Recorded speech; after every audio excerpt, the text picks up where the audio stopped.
Hugasan po muna natin ang talbos ng kamote. Pag mahugas na po ng husto ay ilalagay natin sa kaserol. And then sasalang na po natin sa gas.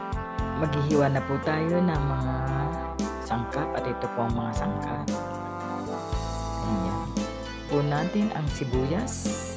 Hiwain ng maliliit. Sumunod po ang bawang o garlic at hiwain din po ng maliliit. Sunod naman po ang kamatis, hiwain din po ng maninipis. At pipigain naman po natin ang kalamansi. And then, luto na po ang ating talbos ng kamote o kamote po natin sa isang malakong na lalagyan. Ayan. Pagkatapos po, ilalagay na natin ang onion, sibuyas, then kamatis, and then bawang, at ang pinigang kalamansi. Wala na pong buto. And then, ang paminta pong durog. Ayan. At ang atin po masarap na bagoong. At then, halu-haluin po ng mabuti. Lalagyan po natin ng silver swan vinegar. At bagoong po. Uli.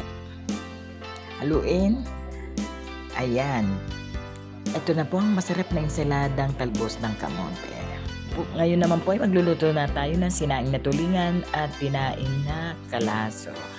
Initin po muna natin sa gas ang non-stick frying pan. Ayan, nilagyan na natin ng mantika. Ayan, at ilalagay po muna natin ang sinaing na tulingan.